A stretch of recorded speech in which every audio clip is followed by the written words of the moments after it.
Buenas tardes a todos. Buenas tardes, doctor Mansilla, doctora Paula Soto, Jocabet, Josafat, y a los que se hayan conectado en el Facebook o los que estén a punto de conectarse en el Zoom en la plática de hoy. Hoy tengo el gusto de presentaros al ponente, el doctor Paulo Armando Mansilla. Él es doctor en Geografía por la Universidad Federal Fluminense, en Brasil, magíster en Geografía por la Universidad de Chile y licenciado en Geografía por la Pontificia Universidad Católica de Valparaíso. Actualmente es profesor de esta universidad, la Universidad Católica de Valparaíso. Su área de trabajo son los estudios territoriales con foco en la geografía social crítica y cultural, desde enfoques contemporáneos como los estudios decoloniales, postmodernos y críticos. Sus áreas de desarrollo metodológico se fundamentan en el uso de la investigación activa participativa y los estudios etnográficos. El doctor Mansilla me ha dejado también una página de internet. Seguramente al final de la plática la pasaremos para que puedan consultarla. Creo que les puede interesar mucho y tiene que ver con lo que ha estado trabajando. Además, dirige varios proyectos de Fondecid en Chile, uno se llama Deshabitar los extremos, nuevos modos de habitar Magallanes. Forma parte de los grupos investigadores del proyecto Milenio de Movilidad y Territorio y de Anillos de BioGeoArt. Bueno, la plática que nos va a presentar hoy el doctor Mansilla se titula Geografías creativas y decolonización del mapa. Aproximaciones horizontales en el trabajo de campo. Yo lo que estaba comentando hace un rato al doctor Mansilla es que yo en realidad tengo que pedir perdón para estar aquí en estas conferencias y dar clase en la UAM Iztapalapa, porque yo cuando empecé a estudiar geografía y cuando, bueno, básicamente hice toda la carrera en Barcelona, a mí me enseñaron durante 5 años, 5 largos años, más el doctorado, a poner el mundo en casillas, ¿no? En ficheros, en cajitas. Un momento. Y yo con estas herramientas acabé la carrera. Bueno, me enseñaron diferentes tipos de paisajes agrícolas, los bocage, open field, las terrazas mediterráneas, las terrazas del sudeste asiático. Me enseñaron los diferentes tipos de ciudades que había en el mundo. Pero, claro, teóricamente con estas herramientas tú podías viajar por el mundo y poner el mundo en casitas, ¿no? En casillas. Cuando llegué a México, estas casillas no me sirvieron para nada, porque tuve que aprender que aquí las cosas no funcionan de esa manera, como en Europa. Y no solamente en México, yo creo que en toda Latinoamérica las cosas no funcionan igual y que las cajitas que me enseñaron a usar no servían para nada. Son otros problemas de carácter sectorial, social, económico, que se pelean al mismo tiempo que las propias necesidades, las necesidades básicas, ¿no? Entonces, yo creo que lo que nos va a presentar el doctor Mansilla creo que se ajusta un poco a la necesidad de abrir abrir las cosas de otra manera, tanto en la lectura de mapas como en el trabajo del territorio, en el trabajo con las personas que viven en él, etc. Te doy la bienvenida, Pablo Arturo Mansilla, cuando quieras. Bien, muchas gracias, Pere, muchas gracias, Paula, también por la invitación, a las profesores que también veo que están conectadas en este momento. Y bueno, un gusto poder estar compartiendo con ustedes el día de hoy desde Valparaíso, desde el puerto de Valparaíso en Chile, donde vamos a contarles un poco respecto de una serie de experiencias que hemos ido desarrollando durante los últimos años junto a investigadores, no solamente del ámbito de la geografía, sino que también desde el diseño, de las artes, desde el trabajo social, en la búsqueda de poder construir experiencias de trabajo de campo que nos permitan aproximarnos, ¿cierto?, al estudio del espacio geográfico, al estudio de las relaciones con la naturaleza, desde otras perspectivas. Entonces, les voy a estar contando varias historias, ¿cierto? Varias historias respecto a esto. Y la idea entonces es que podamos conversar luego respecto de algunos debates que van emergiendo en ese contexto. yo titulé esta presentación como Geografías Creativas y Descolonizaciones del Mapa, aproximaciones horizontales en el trabajo de campo, debido a que la invitación que me hicieron en un inicio, ¿cierto?, era poder hablar un poco más respecto de cómo actualmente se trabaja el trabajo de campo en la geografía. Y esto es muy interesante porque sabemos que desde los inicios de la geografía el trabajo de campo ha sido una herramienta fundamental de la geógrafa y de los geógrafos. Es decir, el estar ahí, ¿cierto? El estar presente en el territorio, el poder captarlo a través de nuestros sentidos, el poder observar, trabajar junto con las personas que habitan en estos lugares para construir nuestras descripciones geográficas. Y sabemos también, ¿cierto?, que ese trabajo de campo ha ido evolucionando a lo largo del tiempo, ha ido transformándose. Hay un artículo muy bueno de Perla Sussman, una colega argentina, que de hecho tiene un debate al respecto, donde, por ejemplo, comenta los cambios, los giros que tuvo el trabajo de campo a partir de la práctica de los geógrafos críticos en los Estados Unidos, por ejemplo, con William Bunge, ¿cierto?, y otros que planteaban la idea de las expediciones geográficas. Y en la actualidad, yo creo, ¿cierto?, que hay una serie de experiencias, de las cuales hoy día les voy a comentar, que tienen que ver con un campo muy interesante que se llama las geografías creativas, que es un campo emergente, un campo que está surgiendo en la actualidad, principalmente con algunos referentes de la geografía anglosajona, pero que también estamos hoy experimentando en América Latina desde una perspectiva mucho más descolonial, ¿no?, que busca indagar precisamente en cómo esos conocimientos se sitúan en los contextos latinoamericanos y nos sirven no solamente para poder describir y explorar, sino que precisamente para hacernos partícipes de eh, situaciones que hoy día conflictúan las estructuras territoriales, ¿cierto?, y las formas de habitar que tienen las personas. Entonces voy a hablar de eso. Primero les voy a comentar respecto de un trabajo que nosotros venimos desarrollando con varios colegas. Es un proyecto cuyo nombre es, voy a irme al tiro a la publicidad, es un proyecto que se llama BioGeoArt, ¿ya? Ahí está la dirección, ustedes pueden entrar por mientras estoy comentando en www.biogeoart.cl. Y este es un proyecto muy interesante, ¿cierto?, porque trabaja desde una perspectiva que reúne la geografía física, la geografía humana, la biogeografía, las artes, el diseño digital, el diseño de objetos, el trabajo social, la biología y por sobre todo los conocimientos locales. Entonces, estamos en un diálogo transdisciplinar que nos permite, ¿cierto?, abordar una serie de problemáticas contemporáneas que ocurren al interior de los territorios. Y nos damos cuenta entonces que los problemas geográficos y ambientales son tan relevantes que no podemos tampoco dejarlos solo en manos de geógrafas y de geógrafos, sino que es necesario, ¿cierto?, abrir hacia un debate amplio. Y así trabajamos, ¿cierto?, igual como sale en este esquema, en esta figura, que es una imagen que saqué en un trabajo de campo justamente la semana pasada, junto con parte de los colegas del equipo de trabajo. Reunimos una serie de metodologías, ¿no?, que nos permiten ir abordando algunos de estos cuestionamientos. Uno de ellos, ¿cierto?, es la investigación, acción participativa, una metodología, ¿cierto?, que surge con mucha fuerza en el contexto latinoamericano, que busca entonces construir un trabajo horizontal junto con las comunidades, es decir, cuestiona el lugar jerárquico del investigador, el geógrafo, la geógrafa que comúnmente trabaja, ¿cierto?, de manera distante desde su computadora, a través de sistemas de información geográfica, sin, ¿cierto?, ver la realidad, pero manipulándola, interviniéndola, cuestiona esa jerarquía, esa verticalidad y propone, ¿cierto?, entonces hacer un trabajo horizontal con las comunidades donde los habitantes son investigadores que buscan entonces construir procesos investigativos precisamente para resolver los problemas territoriales y ambientales que les aquejan. Por lo tanto, la investigación-acción surge, ¿cierto?, con un horizonte que busca precisamente entonces transformar y emancipar dentro de territorios que hoy día se encuentran en situaciones de opresión de diferentes tipos.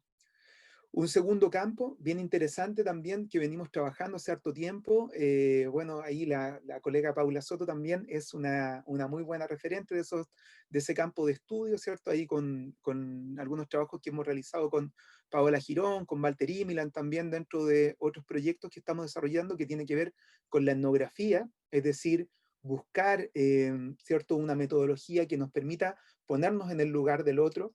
y poder entonces contar, narrar la geografía, pero a partir de cómo los habitantes, ¿cierto?, la viven.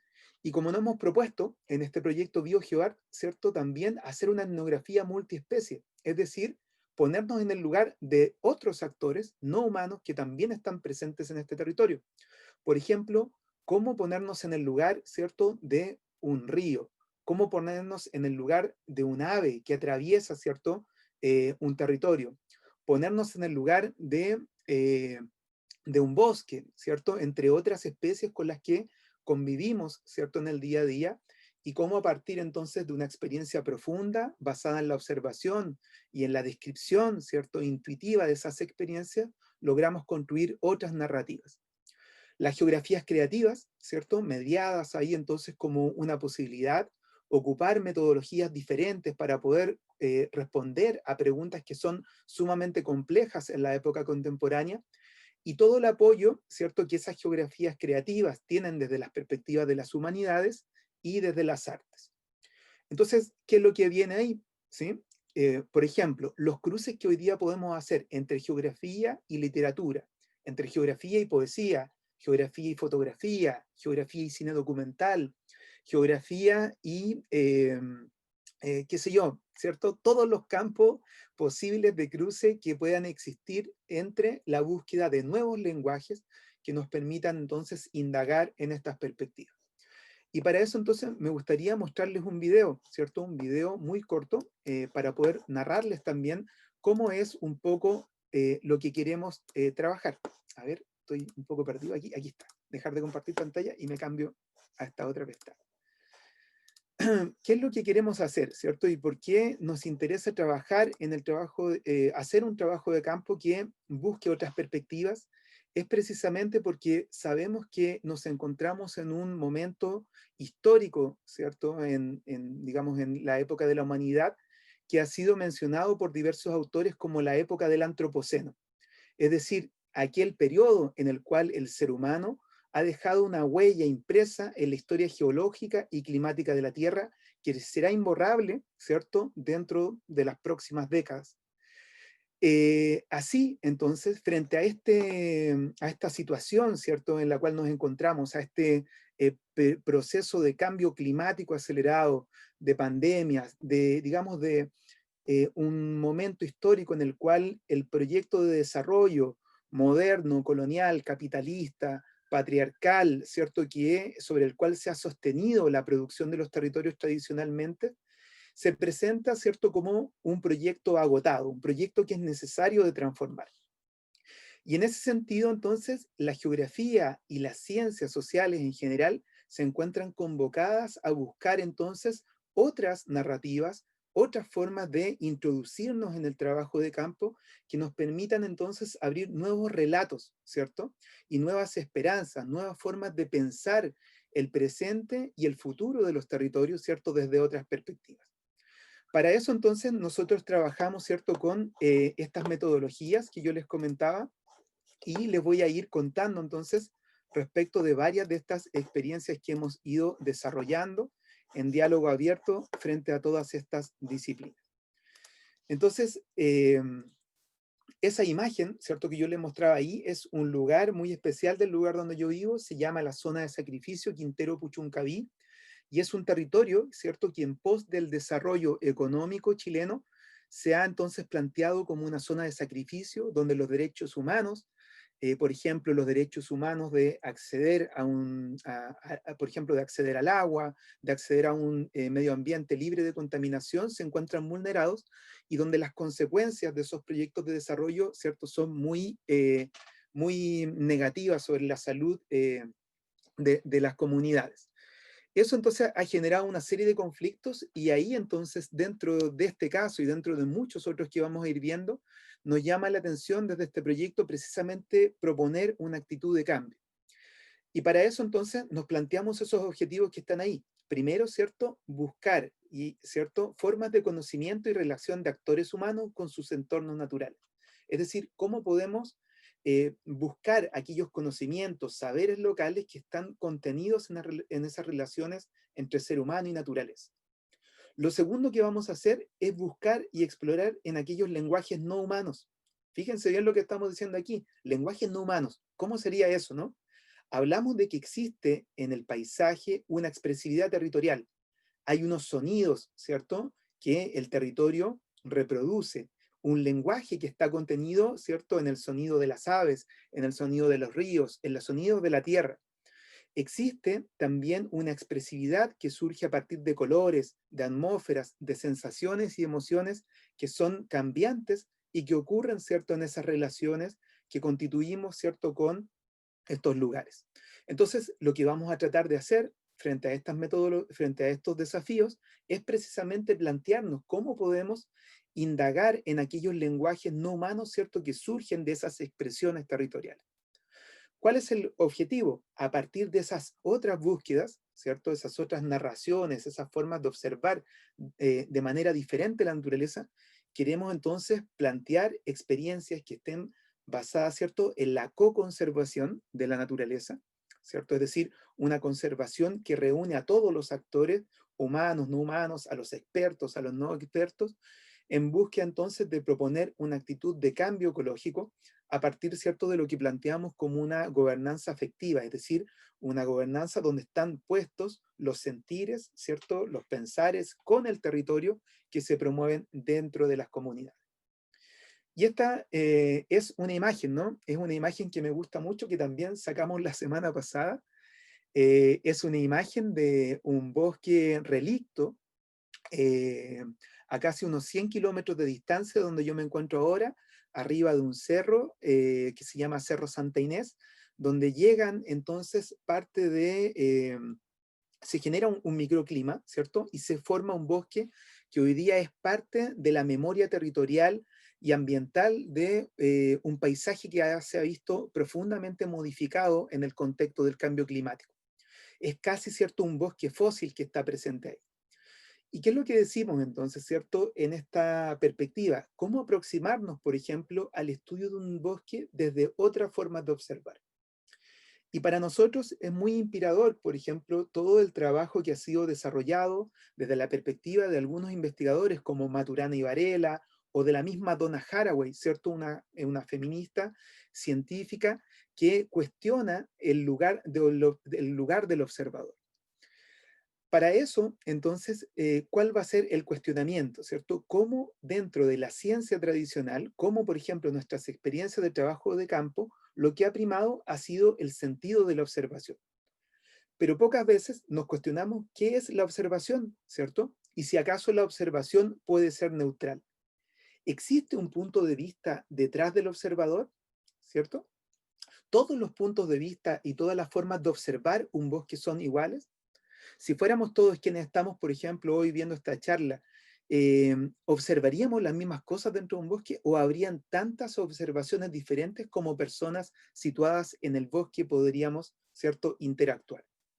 Entonces, el sentido de la observación como un sentido limitado, pero que comúnmente se ha reducido, ¿cierto?, a una observación neutral, científica, y comúnmente, ¿cierto?, como Donna Haraway también destaca, ¿cierto?, una observación principalmente de carácter masculina. ¿Qué es lo que hacemos entonces, cierto? Es precisamente crear experiencias metodológicas para poder indagar en esas otras formas de observar el bosque. Les voy a mostrar una, ¿cierto? También que hemos ido desarrollando. Esto también es parte de algunos registros que pudimos levantar la semana pasada en un trabajo de campo. Y trabajamos, por ejemplo, a partir de todo lo que nosotros llamamos la geomedia, ¿ya? Que es el registro audiovisual de los lugares a partir de diferentes formas de experimentación audiovisual y sonora. Les voy a poner eso, por ejemplo, es un recorrido en el bosque que estamos realizando.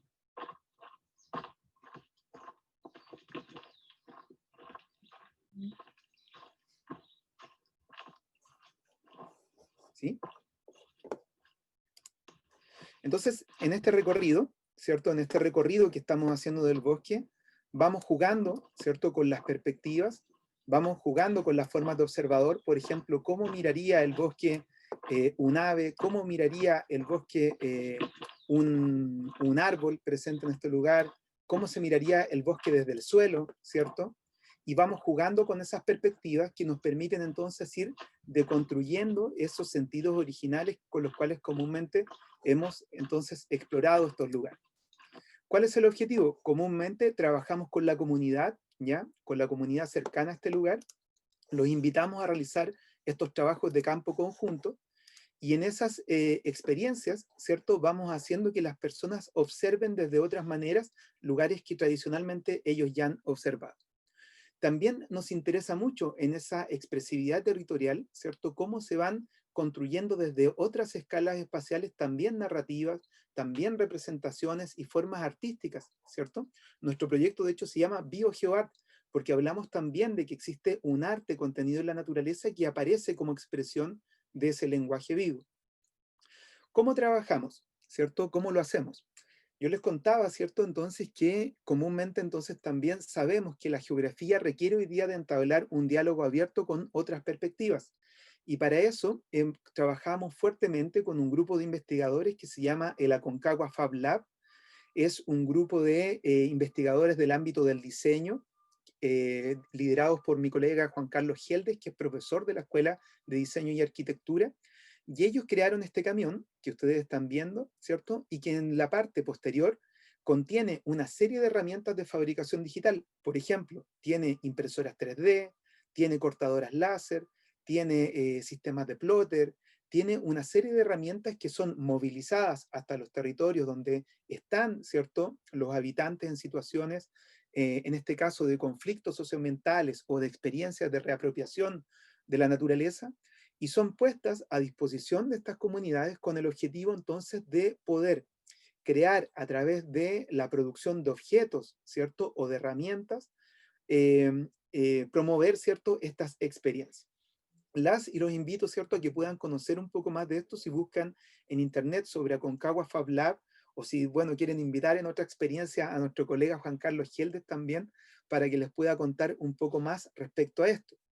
Y ahí entonces, por ejemplo, algunas cosas que hoy día estamos haciendo, ¿cierto? Cuando hablamos de la búsqueda de otras sensitividades con la naturaleza, a través del trabajo de campo, sabemos que no solamente es necesario pensar en los paisajes y en las relaciones con la naturaleza desde el punto de vista de la visualidad, por ejemplo, a partir de todas las herramientas que hoy día nos permiten tener, digamos, el video, la fotografía, el audio, sino que también una de las cosas en las que nos hemos embarcado es construir paisajes táctiles. Esto que están viendo ustedes aquí son impresiones de maquetas 3D que nosotros realizamos con el objetivo entonces ya no solamente de poder observar los mapas junto con las comunidades locales, sino que los mapas puedan ser palpables, ¿cierto? Puedan ser táctiles. Y a partir entonces de esas experiencias de hacer que los habitantes vean el mismo territorio donde ellos comúnmente se encuentran, pero en otra escala espacial, que puedan tocar, por ejemplo, las cuencas hidrográficas, las geoformas, los espacios de biogeopatrimonio que están incluidos en estos lugares, se genera entonces también un aprendizaje diferente, una aproximación distinta a un lugar, ¿cierto?, que ya comúnmente se encuentra naturalizado en la experiencia de los habitantes. Y para eso entonces creamos esto, yo los llamo los biogeogramas, que tienen por objetivo entonces que las personas puedan narrar sus lugares de vida a partir, ¿cierto?, de estas maquetas y a partir de los trabajos de campo en los territorios. Estas son otras experiencias, estos son algunos modelos que hemos realizado, ellas son dos ayudantes de investigación con las que yo trabajo, son estudiantes de geografía, Jocelyn y Elizabeth, y él es nuestro colega Juan Carlos Geldes. Ahí estamos en el laboratorio de fabricación digital, creando, ¿cierto?, una maqueta, pero en madera, que es de la Reserva de la Biosfera, la Campana Peñuelas, que es uno de los sitios donde nosotros realizamos estas experiencias. También, por ejemplo, en ese mismo sentido, hemos realizado otros tipos de experiencias. Estos son mapas táctiles, con los cuales trabajamos precisamente a partir de los paisajes sonoros y también con personas no videntes. Lo que ustedes están viendo ahí es una experimentación que hicimos, ¿cierto?, junto con uno también de los ayudantes de investigación, con Gaspar Galvez, que es un mapa táctil en el cual entonces ustedes ven, ¿cierto?, que hay un sistema ahí de como casi de braille, en el cual los diferentes tipos de capas de uso de suelo y también los recorridos que vamos a ir haciendo aparecen representados en ese lugar. Eso que está aquí, por ejemplo, se usó para hacer una caminata con personas no videntes a través del bosque, y las personas se tenían que ir guiando a través de ese mapa e ir narrando cuáles eran los sonidos, los paisajes sonoros que fueron marcando ese recorrido a partir del viaje. Entonces, buscamos, ¿cierto? También a través de estas otras perspectivas, mostrar cómo los puntos de vista de las personas que cohabitan con el bosque, que caminan a través del bosque, también pueden construirse desde diferentes miradas. Esta es otra experiencia también muy interesante que hicimos con el Fab Lab. Eso que estaban viendo ustedes aquí son unas máscaras que buscan entonces cubrir la vista, solamente tienen unas pequeñas rendijas que permiten ver para que ustedes, ¿cierto?, no se caigan en medio del bosque, y lo que hacen, ¿cierto?, es poner unas grandes orejas que amplifican el sonido. Entonces, ¿qué es lo que hacíamos, cierto? Cubríamos la vista de las personas con las que estábamos trabajando, y les hacíamos entonces caminar a través del bosque para poder ir haciendo una lectura de esos lugares, pero entonces a partir de los sonidos. Esto es súper interesante porque a partir de estos talleres surgen otras formas de comprender lo que es un bosque, ¿cierto? Y de entender también quiénes se encuentran presentes en esos lugares y cuáles son los mensajes que nos comunican. Por ejemplo, cuál es el mensaje de las aves cuando atravesamos el bosque e interactúan con nuestros pasos, o cuál es el sonido del agua, ¿cierto? O del suelo cuando estamos caminando, por ejemplo, en un bosque. En un bosque que tiene, por ejemplo, mucha materia orgánica en su suelo. Esta es otra experiencia, fue muy interesante, también muy entretenida, la hicimos el año 2019, fue una caminata a través de unas dunas muy importantes que se llaman las dunas de Ritoque. Les pido disculpas por la fotografía porque tenía unas fotografías mucho mejores que estas, pero me robaron mi disco duro y mi notebook el año pasado, así que solo rescaté pocas cosas. Pero esta es una experiencia que creamos con artistas sonoros. Ahí estamos con un colectivo de amigas, de amigos que se llaman Homo Sonorum, que es un colectivo de la región de Valparaíso, muy interesante, que ustedes también pueden buscar por internet. Trabajamos también con otra colega también que es de Mica Studio, que también trabaja con temas de paisajes sonoros. Y con ellos entonces lo que hicimos fue una caminata de la deriva a través de las dunas. No sé si han escuchado por ahí hablar alguna vez, por ejemplo, de las caminatas de la deriva. Fue una metodología que se utilizó en los años 70, 80 por los situacionistas, que eran un grupo, ¿cierto?, de diferentes ámbitos del arte, de la arquitectura, del urbanismo, y que plantearon unas metodologías de trabajo de campo muy extrañas, que era entonces perderse a través de la ciudad para poder narrar en esa experiencia, ¿cierto?, de divagar por el espacio urbano lo que iba apareciendo, ¿cierto?, en estas caminatas. Entonces nosotros hicimos algo similar, hicimos una caminata de la deriva durante 2 o 3 horas en grupos, caminamos, ¿cierto?, con personas que eran de diferentes ámbitos, de la biología, observadores de aves, estudiantes, habitantes locales, artistas, y el único implemento que podíamos llevar en la mano era una grabadora. El desafío que tenían todos los participantes de este taller en este trabajo de campo colectivo era poder registrar sonidos y al final de la jornada contar una historia a partir de esos sonidos que habían recolectado. ¿Qué es lo que hicimos? ¿Cierto? Estas son ya las imágenes de cuando terminó esa caminata de la deriva. Fuimos al taller, ¿cierto? Aquí nuevamente con nuestros colegas del ámbito del diseño. Ahí está Juan Carlos Geldes, Leonardo, que es otro colega de la Concagua Fab Lab.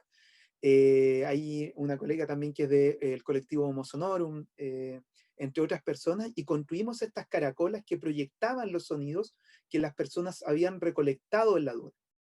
Y si ustedes se fijan, en la parte superior de la pantalla, ¿cierto?, ahí donde aparecen estas cuerdas, fuimos montando estas caracolas con el objetivo de ir construyendo una instalación dentro de esta sala, entonces que permitiera crear un espacio momentáneo en el cual fuéramos narrando esas historias que las personas habían recolectado con los sonidos.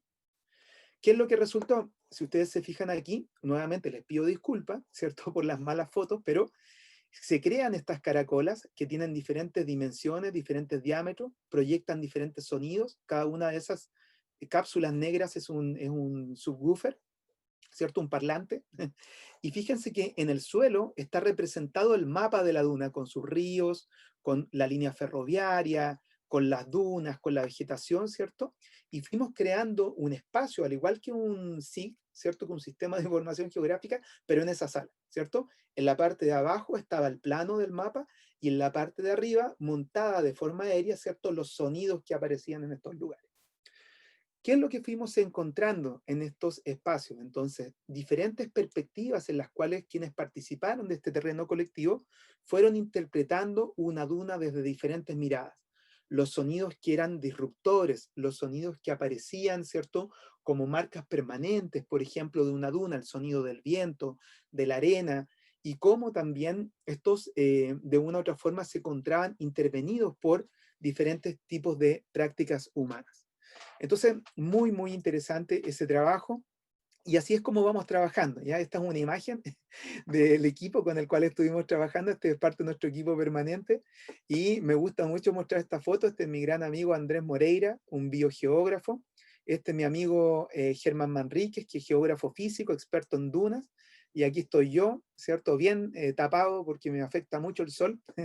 Y pongo efectivamente, ¿cierto? Geografía humana, pero pongo ahí un signo de interrogación, ¿no? Precisamente para motivar un debate. Es decir, ¿existen diferentes formas de la geografía o estos temas que estamos planteando hoy día nos convocan precisamente a volver, ¿cierto?, a aquella práctica del oficio de los geógrafos que eran geógrafos integrales que trabajaban desde esas diferentes miradas, dialogando entre lo humano, lo biogeográfico, lo físico, ¿cierto? Y planteando que la geografía debe ser una sola.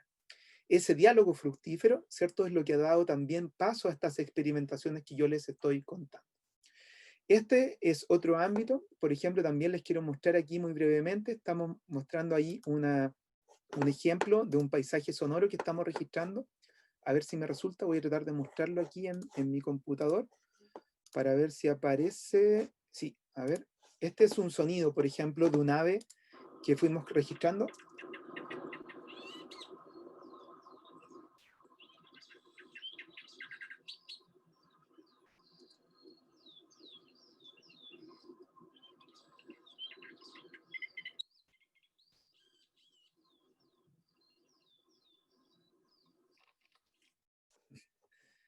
Bien, es un registro corto, pero qué es lo que buscaba con eso, ¿no? Mostrarles también entonces cómo trabajamos el registro de paisajes sonoros.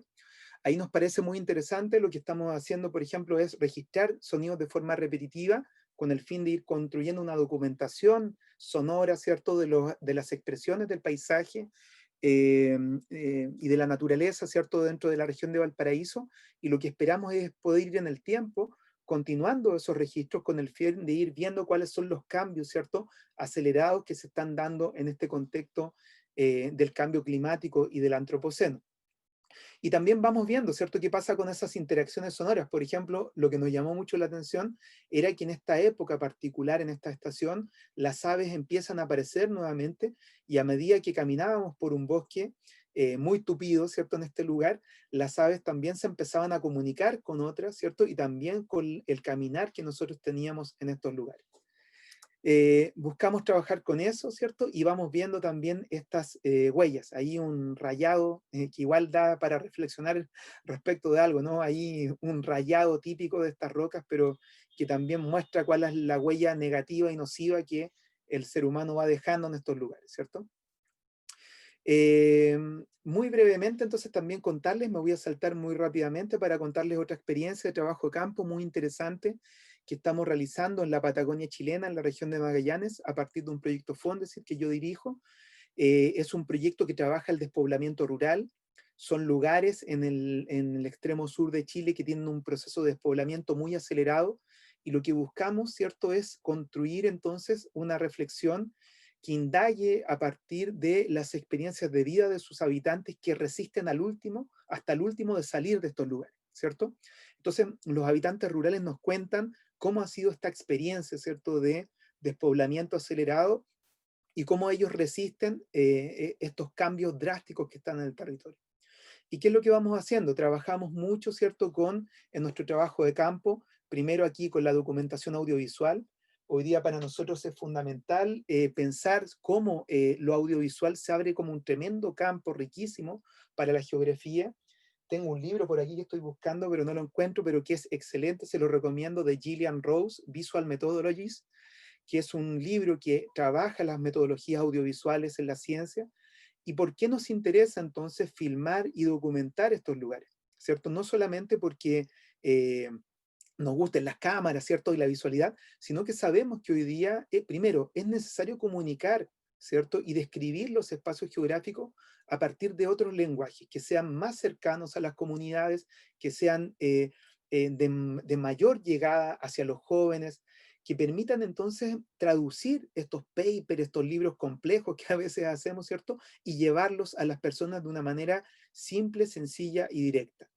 Pero también, ¿cierto? Cuando trabajamos con lo audiovisual, por ejemplo, en mi caso, yo hoy día estoy aprendiendo desde el año pasado, soy nuevo en estos temas, pero hice un diplomado en cine documental y estoy aprendiendo sobre esto. Hay algunas cosas que nos interesan muchísimo para la geografía. Lo primero, ¿cierto? Es que cuando trabajamos con la cámara, estamos trabajando diferentes planos, ¿cierto? Y aquellos planos nos permiten poner acento en la observación geográfica donde cosas que comúnmente pasan desapercibidas en el plano de la vista tradicional que tiene una persona en 1,70 m, ¿cierto? En mi caso, digamos en esta vista de gran angular, pasan desapercibidas. Pero ¿qué pasa cuando ocupamos el lente? Cuando hacemos un zoom, cuando hacemos un plano de detalle, cuando vamos narrando, ¿cierto? El territorio y sus formas, sus expresiones visuales a partir de lo audiovisual. Empezamos a ver entonces, ¿cierto?, que hay cosas que emergen y que pasan desapercibidas en nuestras observaciones. También otra cosa interesantísima es que lo audiovisual convoca la narración, es decir, cómo narramos, cómo narrar a través de imágenes, cómo contar una historia que comúnmente la geografía construye, ¿cierto?, a partir de palabras, mucho escrito, muchos cuadros, muchas estadísticas, muchos mapas, pero cómo podemos contar lo mismo solo a partir de imágenes. Ahí hay un desafío entonces enorme que se abre entonces para la geografía en la época contemporánea. Y ahí también algunas imágenes de cómo trabajamos, para nosotros es fundamental. Estos son personas de la comunidad de una cooperativa agrícola, de la cooperativa Cacique Mulato, y estamos haciendo aquí una devolución de los materiales, es decir, también ponemos eso dentro de la investigación como algo muy importante, como nosotros no solamente somos observadores, sino que dejamos algo en la comunidad. Ahí estamos repartiendo fotografías de drones, fotografías de los procesos de la esquila, que es una práctica del trabajo rural. Estamos colocando, por ejemplo, ¿cómo se llaman? Retratos de las personas, entre otras cosas. Y los invito entonces también precisamente a que entren en nuestra página www.territoriosalternativos.cl, que es la página del grupo donde estamos trabajando y estamos poniendo algunas de estas experiencias que llamamos como geomedia, ¿ya? Donde trabajamos con diferentes formas de registro, el cine documental, el uso de drones, el uso del timelapse, el uso de los videos 360, entre otras experimentaciones que estamos incorporando. Y también, bueno, esto después les voy a contar un poco más el tema de los drones, ¿cierto? Y de las maquetas. Aquí algunas imágenes, algunos registros de las ruinas, ¿cierto? Que aparecen también en estos lugares. Por ejemplo, estos son parte de las fotografías, de las imágenes que surgen en estos lugares despoblados en la región de Magallanes. Y cómo entonces podemos también empezar a ver cómo esos lugares, ¿cierto? Sus objetos espaciales que están presentes en estos paisajes nos comunican también un relato, una narrativa de esas memorias territoriales. Bien, no sé cómo estoy, colega, con el tiempo. Tengo muchas diapositivas, entonces dígame usted cómo voy para no marearlos. No, todavía te quedan unos 5 minutos. Ya, 5 minutos, me quedan 50 diapositivas, entonces voy muy ¡Uy! rápido. No, mentira, Muy mentira. rápido. Bien, muy rápido. Entonces, muy rápido les cuento también, esta es otra experiencia súper interesante de trabajo que desarrollamos junto a mis estudiantes de geografía, del Instituto de Geografía de la Universidad Católica del Paraíso durante el año pasado, en el mes de octubre, en el contexto de lo que fue la revuelta social en Chile. Ustedes saben que Chile ha experimentado una revuelta social, unos cambios políticos muy importantes que tienen que ver con un descontento con estos modelos de desarrollo, y lo que hicimos entonces fue construir junto con colegas del diseño, junto con estudiantes y académicos del proyecto BioGeoArt, una intervención que titulamos como Espacios de Esperanza, ¿ya? ¿Y por qué nos parecía tan interesante trabajar? Porque precisamente las narrativas de la movilización social que estaban puestas en la calle, el tema del territorio y el tema del medio ambiente marcaban el debate, ¿cierto? La agenda que estaban poniendo los jóvenes en la calle tenían que ver con problemáticas que debían ser abordadas de la geografía. La idea del territorio, las asambleas territoriales, la crisis de la idea de la sequía, ¿cierto? Los problemas del acceso al agua que ha sido privatizada en Chile, los problemas de la habitabilidad urbana, entre otros, marcaban entonces los desafíos y las esperanzas también de los habitantes chilenos. Y lo que hicimos entonces con este grupo de estudiantes que se llaman el Piquete Geográfico, también lo pueden buscar ahí por redes sociales, que son los estudiantes que levantaron junto con nosotros este trabajo. Ellos hicieron, digamos, parte importante de este desarrollo, fue construir esta maqueta gigante, una maqueta casi de 7 metros, ¿cierto? Y lo que hicimos fue entonces proponer un gran recorrido por todos los cerros de Valparaíso, donde esta maqueta de forma itinerante fue pasando por cada uno de los cerros emblemáticos de la ciudad.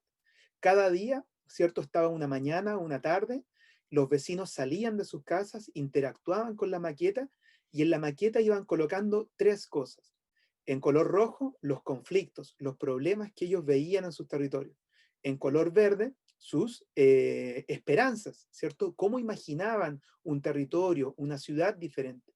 Y en color azul, ¿cierto? Lo que ellos sentían en términos de arraigo, en términos de emociones, afectos, ¿cierto? En sus territorios.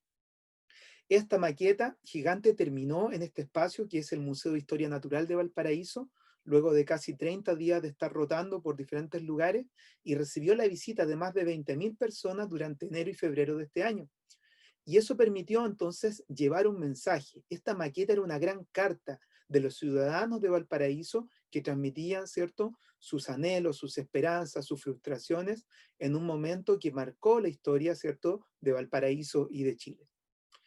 Hoy día, ¿cómo estamos trabajando? ¿Cierto? Seguimos trabajando a pesar de la pandemia. No podemos hacer tanto trabajo de campo, nos escabullimos a veces, pero también vamos generando a través de metodologías participativas, por ejemplo, este atlas colaborativo que estuvimos desarrollando durante este año en el contexto de experiencias de conflictos y prácticas de conservación ambiental de bienes comunes naturales en la región de Valparaíso, donde con más de 100 participantes de diferentes organizaciones socioambientales llevamos a cabo un mapeo participativo que nos permitió registrar más de 182 conflictos socioambientales y más de 49 prácticas autogestionarias de base territorial en las cuales los habitantes estaban promoviendo experiencias de transformación ambiental.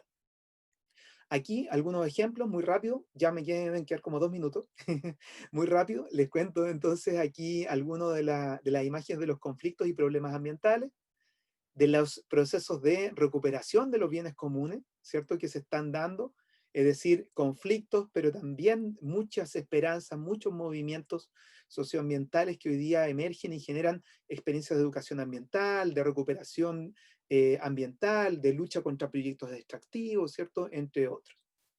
Y bueno, creo que ya no queda mucho tiempo, pero les voy a contar muy rápido, ¿no? Es que ya aquí como eh, se me fue el tiempo. Yo siempre soy muy bueno para hablar, colega. Yo espero me disculpen. Les voy a robar un par de minutos más. ¿Ya? No te preocupes por el tiempo, lo manejamos nosotros. Bien, bien. Entonces, Adelante. quisiera saltarme un momento, ¿cierto? Yo en esta invitación, yo me motivé mucho, así que quería contarles de muchas cosas, ¿no? Y quisiera pasar tal vez, ¿cierto?, de estas otras experiencias que son más co-creativas a una serie de experiencias también concretas, más tradicionales, que yo comúnmente cuento también, que tienen que ver con nuestro trabajo también con pueblos originarios en Chile y en América Latina. Y esto entonces que les voy a contar muy rápidamente también son algunas otras experiencias de trabajo de campo, pero que nosotros promovemos, ¿cierto?, desde este diálogo horizontal con la investigación acción participativa.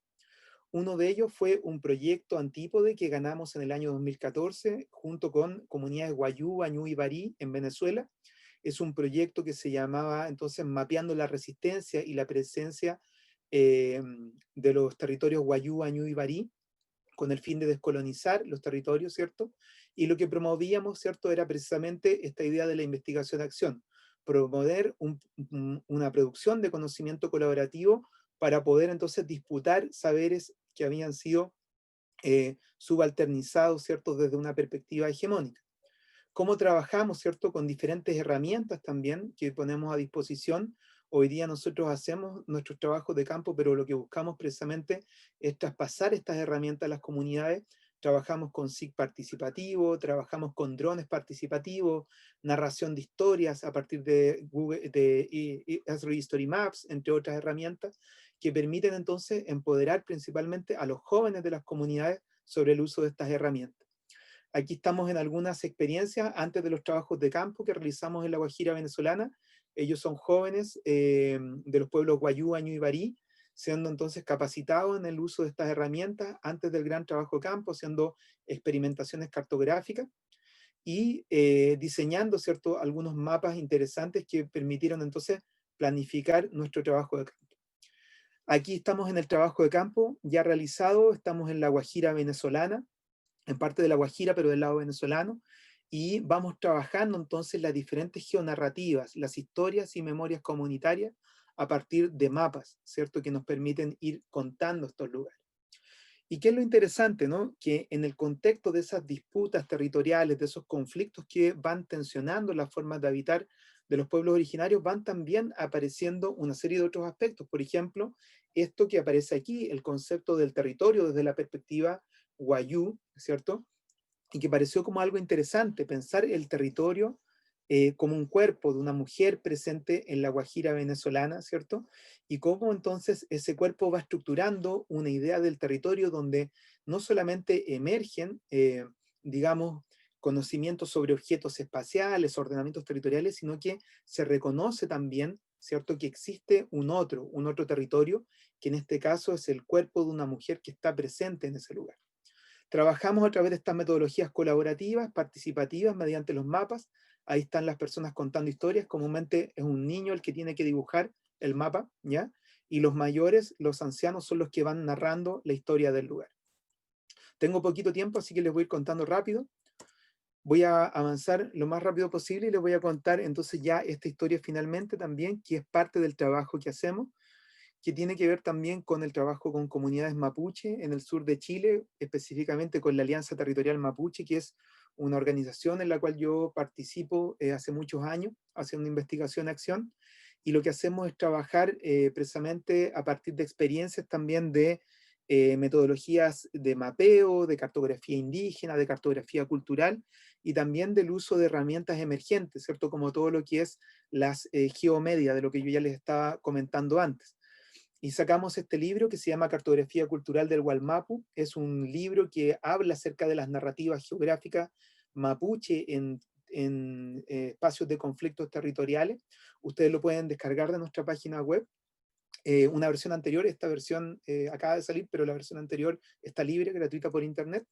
Y lo que vamos haciendo entonces es trabajar metodologías, ¿cierto?, de cartografía mapuche. No voy a poder indagar, o sea, comentar mucho respecto a esto, pero vamos trabajando entonces todos sistemas de mapeo que nos permiten ir narrando y construyendo experiencias, ¿cierto?, para el conocimiento propio.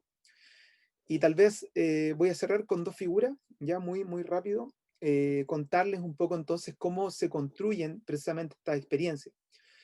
Planteamos entonces precisamente que en estas instancias de investigación acción participativa se promueven experiencias de lucha, de transformación territorial para la recuperación de las formas de vida, ¿cierto?, mapuche, y lo que se hacen es construir en tres diálogos, ¿cierto?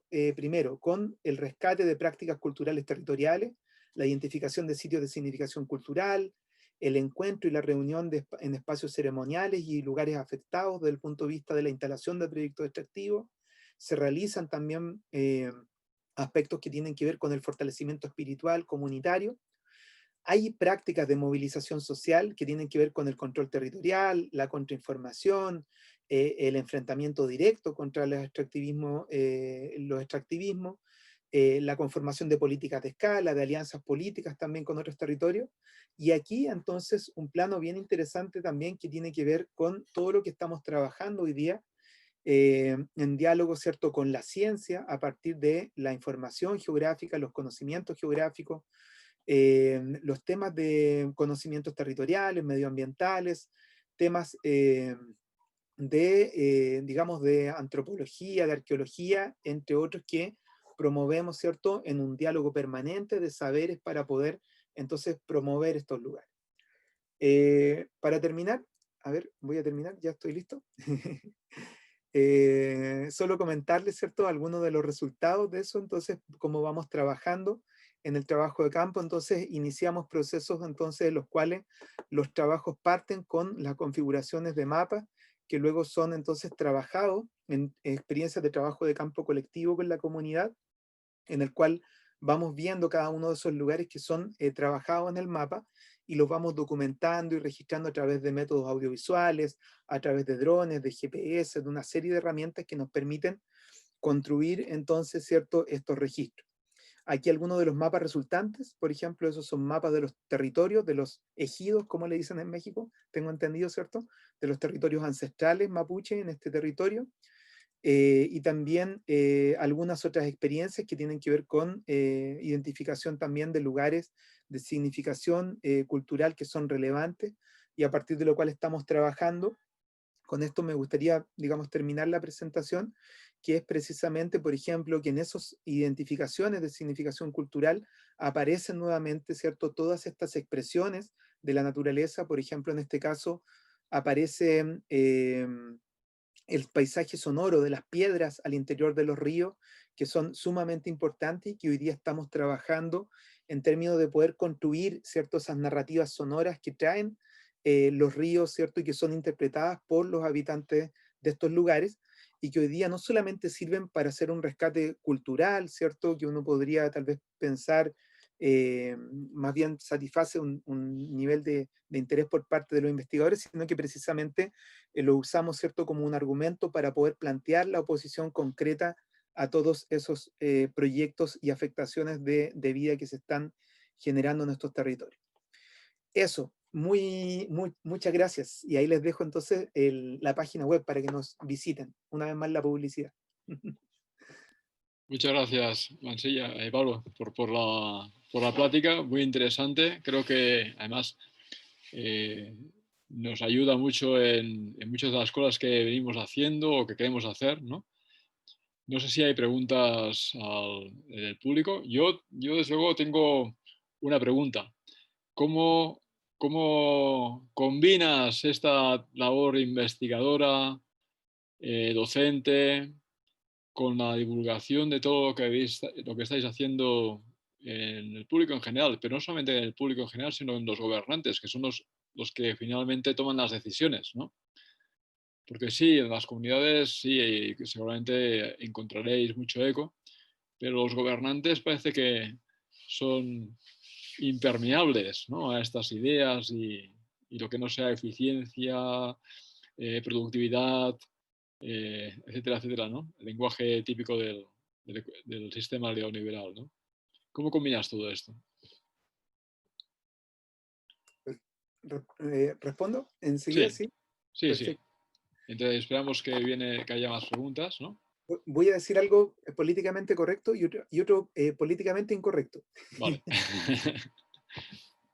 Ya, el políticamente correcto tiene que ver, ¿cierto?, con que nosotros hemos encontrado, por ejemplo, en el caso de cuando hemos trabajado con investigación, acción participativa en los diferentes territorios, principalmente con pueblos originarios, los resultados de investigación que han sido levantados por las propias comunidades, por ejemplo, estos mapas participativos, los registros sonoros, los registros de drones, eh, los registros de diferentes ámbitos, nos permiten entonces construir informes técnicos que son acompañados en procesos judiciales para poder enfrentar los procesos extractivos.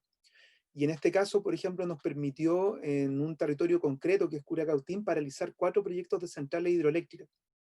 Entonces, nosotros, digamos, estos conocimientos, cuando aparecen con estas metodologías participativas, pero también cuando los retomamos desde tal vez las perspectivas más técnicas que nosotros como geógrafas y geógrafos tenemos, ¿cierto? Logramos también disponer de insumos súper potentes para disputar los conflictos socioambientales. Y de hecho, ese caso que yo le estoy comentando fue reconocido por la Fundación Goldman Prize el año pasado y uno de los colegas, el Lonco, Alberto Curamil, que es uno de los dirigentes ambientales importantes, recibió un premio internacional debido a los resultados de esa lucha socioambiental que se generó y que se articuló primero desde los movimientos territoriales de las comunidades, pero donde nosotros también aportamos activamente con todas estas herramientas de, digamos, la investigación-acción participativa. Entonces, eso primero, ¿cierto? Ahí hay un foco muy fuerte. Ahí hay algunos conceptos también que yo trato de tener un poco cuidado, porque también muchas veces cuando trabajamos con investigación-acción participativa, algunos interpretan que nosotros somos como traductores de los movimientos sociales. Yo no estoy de acuerdo con ser traductor de movimiento social, porque los movimientos socioambientales y los pueblos originarios no requieren de traductores, tienen la capacidad de comunicar, ¿cierto? Propiamente, mediante su voz y sus acciones, ¿cierto? Lo que ellos quieren para sus territorios. Sino que más bien nos planteamos desde la investigación-acción siendo uno más, ¿cierto? Que colabora de forma horizontal y que cumple un rol, ¿cierto? Pero así como los tienen muchos otros dentro de una comunidad. Voy con lo políticamente incorrecto ahora, ¿no? Y un poco en la perspectiva propia mía, y tal vez aquí algunos, y esto también marca un punto de vista tal vez diferente respecto de otros colegas que también hacen investigación-acción o que trabajan con metodologías participativas,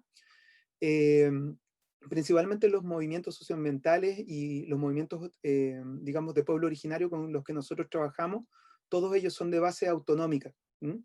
Entonces, en esa perspectiva, ¿no? Si bien existe, ¿cierto?, un interés por comunicar algo a las instituciones, se sabe de una u otra forma, ¿cierto?, que existe un diálogo de sordos donde las instituciones finalmente nunca van a entender la posición del otro, ¿no? Entonces, ahí hay una perspectiva de un proyecto que ya se está construyendo, que ya se está iniciando al interior de los territorios, con procesos, digamos, autogestionarios, con procesos de avance importantes que hay al interior de estos lugares, y más bien estas experiencias, por ejemplo, las experiencias tal vez más culturales que tienen que ver con el registro audiovisual, con estas inmersiones a través del bosque con los niños, con los jóvenes, tienen que ver con un foco súper importante en el proceso de estas experiencias autogestionarias del territorio, que son proyectos de fortalecimiento educacional y de autoformación comunitaria. Entonces, yo veo que la herramienta principal de esas geografías creativas es precisamente fortalecer esos procesos educativos que están construyéndose al interior de las comunidades y que permiten involucrar a niños, a jóvenes, a diferentes generaciones, rescatar saberes locales, ponerlos en discusión y motivar, ¿cierto?, a generar, digamos, este arraigo y esta afectividad que es necesaria para que esos proyectos continúen. Eso, pero discúlpenme si fui políticamente incorrecto. No sé, damos paso a preguntas, no sé si hay preguntas en el Facebook o en el chat, y luego yo también quiero preguntarte algo. A ver, Paula, Josafat, ¿cómo está la cosa? Yo puse una pregunta en el chat. Y hay una en Facebook también.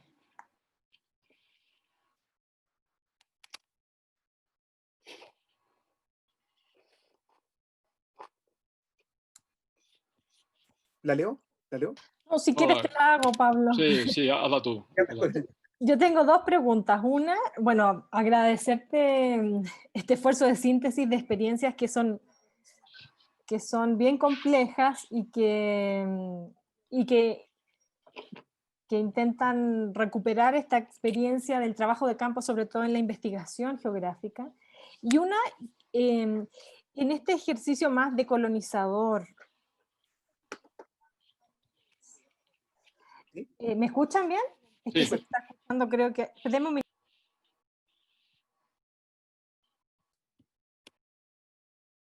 Sí, es que estaba con el Facebook para copiar la pregunta. Desde esta perspectiva de decolonización o descolonización, y sobre todo pensando en estas geografías críticas, todas estas experiencias que ustedes hacen de experimentar con métodos diferentes, con miradas distintas, ¿en qué medidas son relatadas con un registro tradicional de la idea del mapa. ¿En qué medida todas estas experiencias lo que hacen es sobrepasar esa mirada tradicional del mapa que para la cartografía tradicional lo que ustedes hacen no es mapa, digamos? Entonces, ¿en qué medida incluso los conceptos limitan las posibilidades de demostrar esa experiencia tan compleja y tan interesante que tienen, por ejemplo, de experimentación con el otro no humano, que es el paisaje, que es el bosque, que son los pájaros, que son parte fundamental de la historia de la geografía? Y por otra parte, una pregunta muy sencilla, pero como estos conversatorios están orientados sobre todo a nuestros estudiantes, em, ¿qué relevancia tiene el trabajo de campo durante la formación de los geógrafos y de las geógrafas dentro del proceso formativo, que yo creo que se ha ido un poco desdibujando, quedan muy limitadas? ¿Cómo invitarlos a hacer esta reflexión desde las geografías creativas? Perfecto, muy buenas preguntas, Paula, y también bien complejas. Voy a tratar de responderlas. Yo creo que o sea, la primera, ¿cierto? Yo concuerdo totalmente contigo. Todo lo que estamos haciendo en términos de registro, de experiencias de geografías creativas, desborda el mapa, ¿no? Y hace que el mapa de una u otra forma parezca limitado para poder mostrar, por ejemplo, una realidad que deviene en múltiples escalas, que es rizomática, que es cambiante, que tiene una temporalidad y que no es fija, estática, uniescalar como la cartografía tradicional. Pero tal vez como volver, y por qué me gustaría tal vez insistir a mí de que es tan importante todavía hablar del mapa, ¿ya? Y es precisamente porque el mapa tiene que ver con el oficio, ¿cierto? El oficio de la geógrafa o el oficio del geógrafo, es decir, en nuestros orígenes, ¿cierto? Partimos con descripciones que buscaban de una u otra forma aproximarse al estudio, ¿cierto?, de la geografía, la descripción de los lugares, a partir de la representación. Y eso lo dice, por ejemplo, Carlos Walter Porto González, que es un maestro, ¿cierto?, con el que yo estudié también. Él habla de la geografía, ¿no?, de cómo la geografía, de la grafía como representación, no como calco del territorio, ¿cierto?, sino que el tomar algo y volverlo a presentar, ¿cierto? Y en eso me parece que es súper interesante tal vez destacar entonces cómo repensar el mapa. Entonces, yo creo en un mapa, pero en un mapa en el cual en aquella representación el autor está presente, ¿cierto? O los autores y las autoras están presentes. Es decir, no es un mapa que se pretenda neutral, no es un mapa que se pretenda acabado, o un mapa universalista que intente imponer una última medida, ¿cierto?, sobre lo que debe ser la representación geográfica de esa realidad. Sino que por el contrario, ¿cierto? Es un mapa en el cual quienes participamos activamente estamos presentes dentro de esas expresiones geográficas que están siendo expuestas y experimentadas. Ahora, ¿por qué es tan importante rescatar ese oficio del geógrafo y de la geógrafa en el hacer de los mapas? Y aquí también me voy a llevar una vez más un disgusto de algunos colegas que creen, ¿cierto?, que precisamente los que hacemos geografía crítica no hacemos mapas, ¿ya? O que los que hacemos geografía humana o geografía cultural no hacemos mapas, ¿ya? Yo no concuerdo con eso. Tenemos que hacer mapas.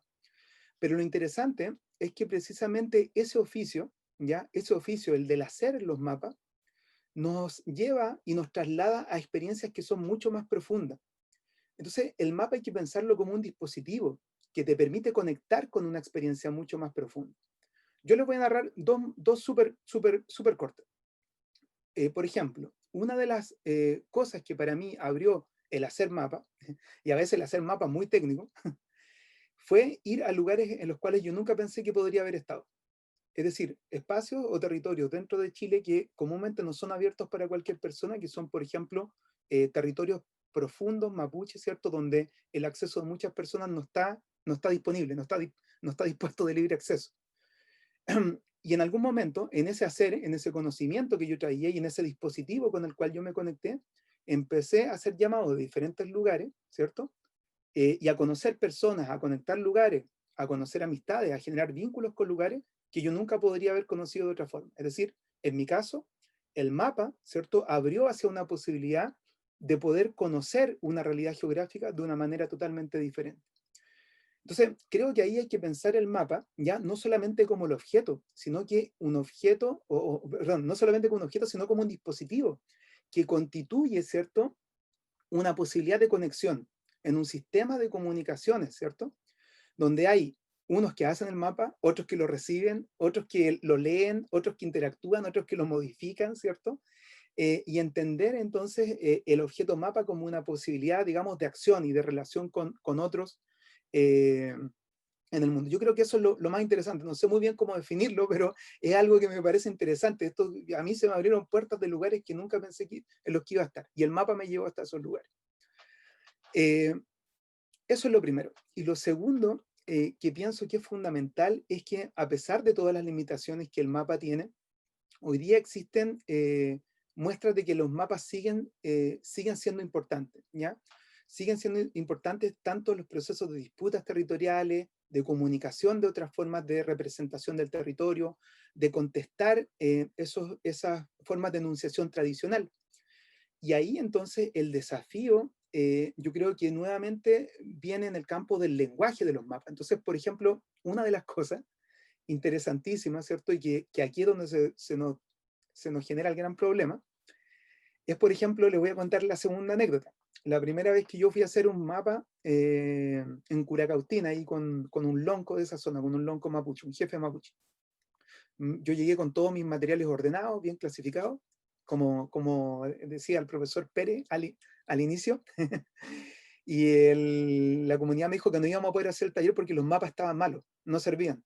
Y yo, pero ¿cómo? Si están tan excelentemente ploteados, puse las carreteras de color rojo, los lagos de color azul, qué sé yo, está excelente la escala, todo. Me dijeron, no, pues no vamos a poder hacer el taller porque los mapas están mal orientados. Entonces, mis mapas estaban orientados hacia el norte, y él me dijo entonces que los mapas de ellos estaban orientados hacia el este, que es el criterio, ¿cierto?, hacia el cual las personas comúnmente se orientan, el sentido del sol. Entonces, lo que hicimos fue deconstruir el mapa, la orientación, y colocar todos nuestros mapas de forma horizontal, ¿cierto? Con eso entonces lo que hicimos fue obligar a los otros a ver el mapa o ver el territorio de una manera diferente. ¿Qué empezamos a hacer después? Se abrieron otras interrogantes, por ejemplo, una súper compleja. El color, por ejemplo, no quiero ser tampoco esencialista ni nada, pero creo que hay una forma de comunicación, ¿cierto?, visual que existe en el lenguaje de los habitantes.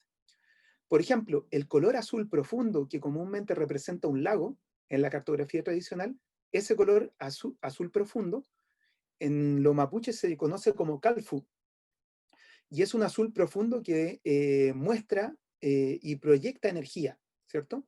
Tiene una fuerza, tiene un nehuen, tiene, digamos, algo que convoca, ¿no?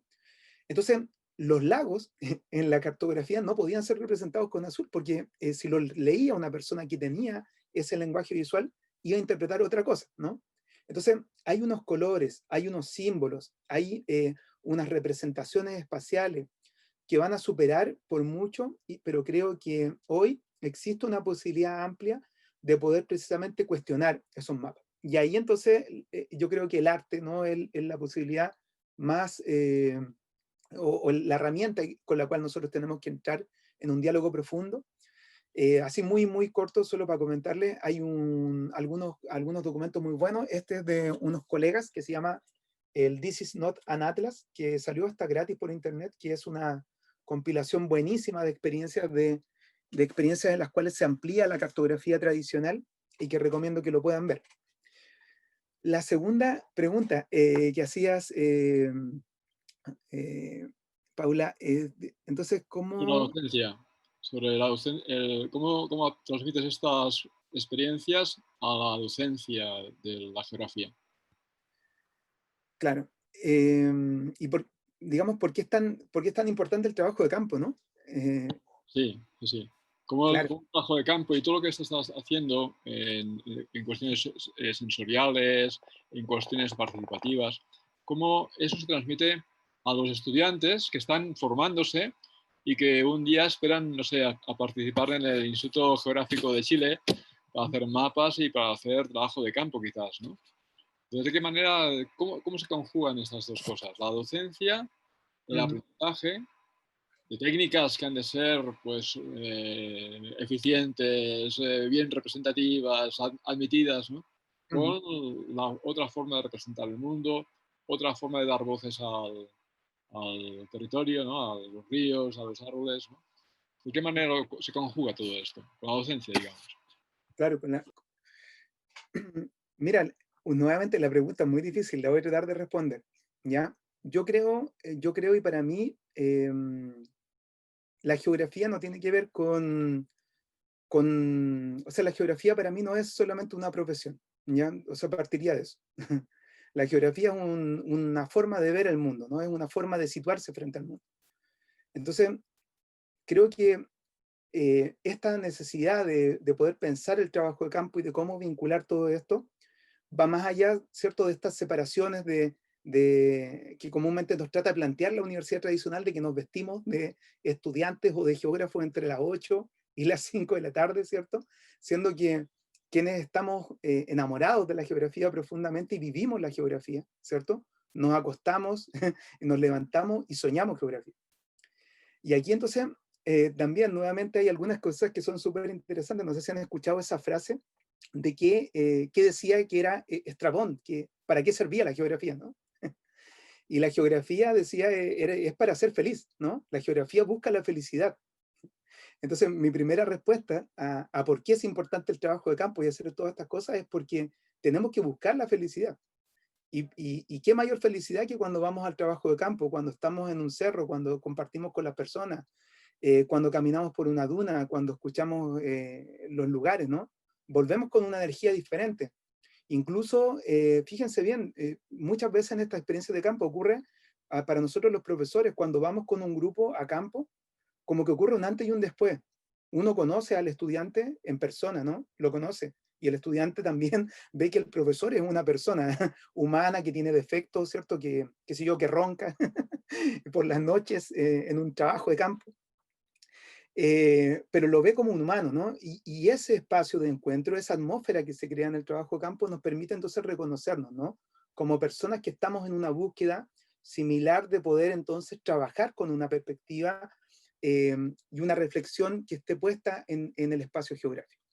Entonces, yo diría que el trabajo de campo es eso, ¿no? Y yo le digo a mis colegas, a los que aparecían ahí en la foto, no hay momento más feliz del día o de la semana cuando voy a trabajo de campo. Y lo segundo, entonces, es un poco que yo creo también en que las y los geógrafos, ¿ya? Y con esto me gustaría entonces destacar una cosa que para mí es muy importante. Mira, yo he visto algunos geógrafas y geógrafos que realmente a mí me han dejado con la boca abierta, que los he encontrado impresionantes, que he dicho, wow, esta persona habla algo que es realmente increíble, nunca lo había podido, o sea, una cosa maravillosa. Y un día me puse a pensar con un amigo qué era lo que más me sorprendía de esos grandes geógrafos y geógrafas, o de grandes geógrafas y geógrafos que marcaron la historia de la geografía. Por ejemplo, ¿cierto? ¿Por qué es tan importante Elisée Reclus? ¿Por qué es tan importante Humboldt? ¿Por qué es tan importante, digamos, diversos geógrafos locales que exploraron, por ejemplo, la cordillera de los Andes, la Patagonia, todos esos lugares? Y hay dos cosas que los marcan, por lo menos para mí, tal vez ustedes podrían decir otras más. La primera tiene que ver, ¿cierto?, con que todos generaron grandes viajes. Viajes, ¿cierto?, que ninguna otra persona podría haber hecho. Por ejemplo, estoy pensando Elisée Reclus en los Nevados de Santa Marta, ¿sí?, en Colombia. Increíble, ¿no? Estoy pensando, ¿cierto?, en un Humboldt viajando por América. Entonces, hay un viaje, ¿no? El trabajo de campo es lo que permitió hacer que esos grandes pensadores de la historia se conformaran como tales. Es decir, yo creo que es muy difícil convertirse en una gran o en una gran geógrafa, un gran geógrafo, ¿cierto? Solo leyendo estos libros aquí en mi biblioteca. Hay que salir afuera. ¿Ya? Hay que ir a empaparse de eso, hay que ir a buscar algo, hay que ir a buscar, ¿cierto?, esa experiencia. Primera cosa. Segunda cosa, ¿por qué esas geógrafas y esos geógrafos lograron hacer algo diferente y lograron dejar una marca en la geografía? ¿Por qué? Porque cuando los escuchamos o cuando los leemos, están narrando una historia que solamente ellos podrían contar. Están haciendo geografía, están haciendo representación del mundo, no lo están calcando. No están repitiendo lo que dijo, qué sé yo, Eric Hobsbawm, ¿cierto? O no están repitiendo lo que dijo Paul Claval, ¿cierto? Sino que están contando un relato único, están haciendo geografía, están representando el espacio. Y ellos están contenidos en esa obra. Entonces, Y aparte, transmiten emoción. y Porque yo imagino que te has leído al menos la TER de Eliseo Reclus. El prólogo es alucinante. O sea, todo lo que estabas diciendo en la plática, yo pensaba, mira, este es Reclus, ¿no? Mansilla Reclus, voy a llamar. ¿Por qué? Porque es súper sensorial. Todo lo que explica en la TER es súper sensorial. Habla de las cascadas, del ruido, de los árboles, las nubes, ¿no? Entonces, de alguna manera, lo importante de estos geógrafos es que transmitían, no solamente tenían conocimientos, sino transmitían las emociones que había detrás de ello. Humboldt, sobre todo, en su diario de viajes, transmite continuamente emociones. Me callo. No, excelente, excelente. Me parece muy bien. De hecho, aquí está mi maestro, Eliseo. Pero yo creo que precisamente eso, ¿no? Entonces, las y los geógrafos tenemos que hacer eso, tenemos que transmitir emoción, tenemos que empaparnos de territorio, tenemos que hacer viajes inexplorados. Tal vez no estoy pensando que tienen que ir muy lejos, puede ser en su misma ciudad, hay lugares a los que nadie va, ¿no? Pero hay un camino entonces que yo creo que se puede recorrer y que es un camino hermoso y que es un camino de vida que convoca, ¿no? a las y los geógrafos entonces a buscar esa, qué sé yo, esa forma propia de hacer geografía. Por ahí vamos. A ver, ¿qué más preguntas hay por ahí? Josafat, Paula, ¿hay más preguntas por ahí? Sí, hay una pregunta en Facebook. Bueno, leo todo el comentario, ¿no? Sí. Me parece muy interesante la devolución que hacen con los proyectos a las personas involucradas con el mismo. Mi pregunta para el doctor Mansilla es si las experiencias en la comunidad surgen desde la charla con el grupo o si hacen una investigación previa.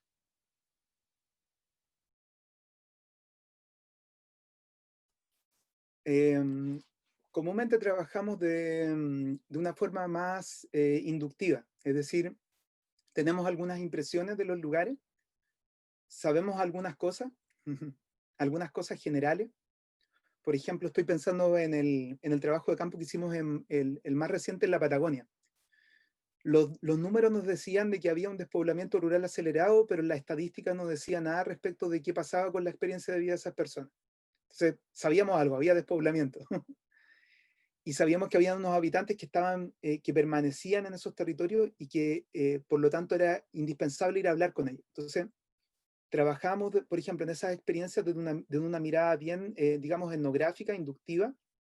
De hecho, ahí en nuestro grupo en Patagonia éramos 2 geógrafos y 4 antropólogos, con los cuales estábamos trabajando en conjunto y nos arrojamos a ese proceso, ¿no? Entonces, ir a buscar historias, relatos de vida de personas que narraran lo que había pasado en esos lugares y a partir de eso, entonces, emergen nuevas preguntas de investigación, nuevos temas de investigación. Nosotros hemos hecho más o menos unos 5 terrenos durante todo este tiempo. Entonces, en esos primeros 2 terrenos, yo diría más, fuimos a abrir temas, a abrir preguntas. Y luego, en los siguientes terrenos, fuimos a profundizar y a buscar la respuesta.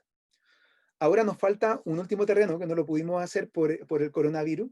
Estamos ansiosos, pero básicamente vamos ya a buscar lo que nos falta, ¿no? Lo que quedaron como cabos sueltos de algunos temas que son hebras que se van abriendo en los temas de investigación. Comúnmente hacemos eso, siempre tenemos una idea general, como un listado de temas, vamos al lugar, escuchamos, vemos, observamos, nos volvemos a nuestra casa, construimos las preguntas, reflexionamos y luego volvemos al trabajo de campo. Eso en la perspectiva más etnográfica.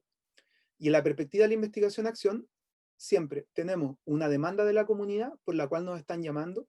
Por ejemplo, ahora dentro de un mes más yo tengo que viajar a diferentes territorios porque son proyectos de centrales hidroeléctricas que están tensionando ahí una situación.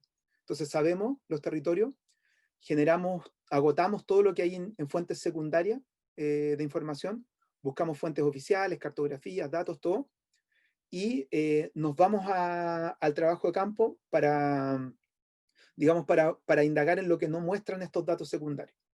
Y ahí entonces vamos constituyendo las preguntas con la comunidad y vamos armando más o menos el perfil de la investigación.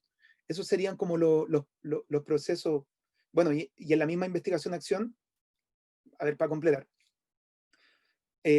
Hacemos el primer informe técnico con fuentes secundarias, luego nos vamos a terreno, levantamos la investigación con fuentes primarias en la comunidad, se hacen las preguntas, se hacen los talleres, todo, ¿cierto? Y luego hay una etapa de postproceso, que es volver a la oficina o al computador y entonces empezar a trabajar esas informaciones para poder ir sistematizando. Esa sería como la secuencia, diría yo, que comúnmente usamos. ¿Alguna pregunta más? Yo tengo una... Yo quiero hacer una pregunta. Ah, vale. Okay. Buenas tardes, me dio mucho gusto escuchar tu plática y para mí me surge una pregunta, no sé si sea interesante o no, pero ¿tú trabajas con grupos mixtos? Por ejemplo, ahorita vi tu página, tienes un manejo muy fuerte de meter arte, de meter otras perspectivas y los combinas con la geografía, ¿no? ¿Cuál es la dinámica que sigues para, por ejemplo, canalizar estos grupos? Digo, yo digo esto porque por mis profesiones, yo soy diseñador y soy geógrafa, de este debate de cómo meter ese punto intermedio entre lo que es porque lo artístico también tiene sus metodologías y con las metodologías geográficas, ¿cómo llegas a coordinar esa parte, ¿no? ¿Cómo llegas a establecer esos parámetros entre unos y otros? Es buena la pregunta porque nos hace un poco reflexionar sobre la práctica de lo que hemos hecho y que no tenemos tan sistematizado. Entonces, es muy buena pregunta. Mira, yo creo que, por ejemplo, una de las claves que yo tengo para poder diseñar esos espacios de trabajo, estos talleres, estas reflexiones, tiene que ver con, primero, partir por observar prácticas o saberes que son muy importantes, que marcan, digamos, marcan la territorialidad de un lugar, ¿ya? Voy a poner un ejemplo basado en el diseño, muy bueno. Trabajamos hace unos años atrás con dos colegas que eran antropólogas, que se llaman Gloria Ochoa y Francisca Martí Corena, con comunidades, con gente del pueblo Yagán, que es un pueblo originario en los fiordos australes de la Patagonia. Y ahí entonces particularmente lo que hicimos fue trabajar con los temas de cartografía cultural, pero toda la cartografía cultural estaba basada en relación a una práctica que era fundamental en el pueblo Yagán, que tenía que ver con la práctica de la cestería Yagán, la construcción de cestas. Entonces, ese aspecto, ese objeto que articulaba, digamos, a todos los participantes de esa comunidad, entre jóvenes, niños, que iban a buscar, por ejemplo, el material para hacer la cestería, las mujeres que hacían la cestería, los que las movilizaban hasta esos lugares, era un aspecto estructurante de toda esa territorialidad. Entonces, los talleres que construimos, el eje articulador, siempre el dispositivo, ya esto lo ocupan como en... se lo escuché a los colegas del cine documental, que hablan del dispositivo narrativo. Entonces, el dispositivo que nos permitía narrar la historia, construir la historia, ¿ya? Era el tejido. Entonces, todo iba en torno a eso, ¿no? Eso por una parte. Entonces, por ejemplo, me voy a ir a otro caso. A ver, cuando estuvimos trabajando ahora, por ejemplo, lo que estamos haciendo ahora más reciente, estamos haciendo un trabajo en territorio mapuche, y todos los conflictos tienen que ver por el agua. Entonces el agua es el articulador, ¿no? Ese es el centro que articula a todos los actores humanos, no humanos, y las dinámicas territoriales se dan en torno al agua. Entonces todo lo que vamos a construir como metodología por ejemplo, del taller, las preguntas, disparadoras, los que queremos que la gente mapee y todo, se estructura en torno al agua. Y para eso igual hacemos un trabajo previo, ¿no? Que es buscar un poco cuáles son los saberes propios. Por ejemplo, uno de los elementos centrales que estamos trabajando ahora en eso es el concepto de el auquinco, que el auquinco es un concepto que habla acerca del murmullo del agua, de la voz del agua. Entonces, la gente en estos lugares dice que el agua trae un mensaje, trae un sonido, y que el sonido es cambiante en diferentes lugares. Entonces, toda nuestra metodología ahora de trabajo, de los talleres que vamos a hacer, por ejemplo, ahora en noviembre, esa pregunta va sí o sí. Entonces, ¿cuál es el mensaje que trae el agua? Y ahí más o menos sabemos reconocer algo. Entonces, eso es súper interesante lo que tú estás preguntando, porque lo que aparece entonces es que las metodologías se sitúan a cada contexto territorial. No hay una metodología única, no hay un recetario único, sino que siempre la cartografía es diferente, ¿ya? Y depende del lugar donde estemos. Muy, muy breve, que yo me entusiasmo con estas cosas, pero nos invitaron a Colombia como hace 2 años atrás a la Escuela de Diseño de Vestuario. Hicimos con los estudiantes de diseño de vestuario, hicimos cartografías del cuerpo. Entonces mezclamos las dos cosas y la idea era cómo se estructuraba el cuerpo de la ciudad y cómo se podía vestir ese cuerpo, ocupando la metáfora de estas dos cosas. Y salieron cosas alucinantes, maravillosas, que nunca hubiésemos pensado que iba a decir la gente. Entonces, creo que por ahí va, yo lo estoy pensando ahora, pero tiene que ver cómo observar las prácticas, los saberes, y a partir de eso diseñar el taller. Eso más o menos. Y de ahí lo otro que hago, ya también yo cuento la verdad de las cosas. Y lo otro que hago harto es aplicar más metodología cualitativa tradicional. Pues, por ejemplo, si hay mucha gente, lo estructuro en grupos focales de máximo 7 personas. Siempre pongo que alguien tenga el rol de director, sistematizador, motivador y todo eso. Entonces, harto de metodología cualitativa más tradicional también. Yo tengo una pregunta, no sé si hay más preguntas, pero yo la doy. Mira, has hablado de que cuando observamos es complicado, ¿no? Porque ¿qué observamos, no? O qué hay detrás del observador que permita que el observador vea unas cosas y no vea otras. Y el día pasado con el profesor Rutger Brenner estábamos discutiendo qué es mejor, explicar las cosas o que los estudiantes, por ejemplo, nos expliquen. Y es un debate, ¿eh? ¿Tú qué opinas? ¿Cuál es tu percepción? Esta es una gran pregunta y muy difícil, porque en estos momentos de coronavirus lo que reina aquí, por lo menos, son las pantallas apagadas y la poca participación de los estudiantes. Lamentablemente, pero bueno, son tiempos complejos, yo no los cuestiono porque estamos todos muy cansados. Ahora, comúnmente en las clases, yo trato de hacer que ellos participen, ¿no? Que ellos activamente sean gestores de su conocimiento, porque por lo menos de lo que yo creo, ¿no? Para que un aprendizaje sea significativo, tiene que haber entonces un hacer y un comunicar. Si ellos no hacen y no comunican, si no crean un objeto, si no hacen un mapa, si no levantan un video, eso no queda, ¿cierto? No marca. Por eso también es súper importante el terreno, porque yo creo que todas y todos los geógrafos que están conectados aquí, tal vez ni se acuerdan de lo que pasaron en geomorfología, ¿ya? Pero de lo que sí se acuerdan es de todos los terrenos que tuvieron, ¿ya? Entonces el terreno marca porque es aprendizaje significativo, ¿cierto? Que queda incorporado ahí en la memoria para siempre.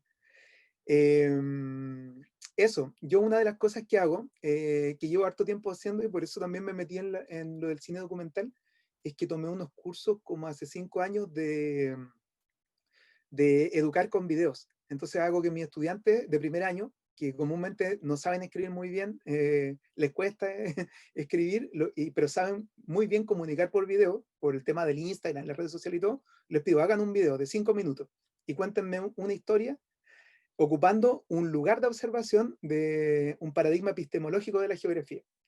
Y ahí salen los deterministas, los posibilistas, los geógrafos críticos a observar con su cámara por la ciudad. Eso. y no lo hacen mal tampoco, ¿no? Hay cosas que nos sorprenden. Como profesores, de repente los estudiantes nos sorprenden con cosas que dices, caray, quizás escribir no sepa escribir, pero quizás filmar o explicar cosas de otra manera, sí, ¿no? Le damos mucha fuerza a esto. ¿Hay alguna pregunta más del público? No. Pues mira, ya son las 3 de la tarde, independientemente de que podamos estar aquí un rato charlando, creo que ya es momento de cerrar el conversatorio con los estudiantes al menos, y te agradecemos mucho que hayas estado con nosotros y ojalá que podamos ya no solamente vernos en pantalla, sino personalmente en geografía de la Universidad Autónoma de Metropolitana o en Santiago, perdón, Valparaíso, donde estás tú, ¿no? Y nada, pues agradecer también a Paula Soto por haber estado también de co-host de este encuentro, a Josafat y a Jocaet, por supuesto, por habernos apoyado en esta plática, y a los que han asistido a la plática del doctor Mansilla, pues les espero la semana que viene también con otro tema de interés en relación con el trabajo de campo y las salidas de prácticas en la geografía.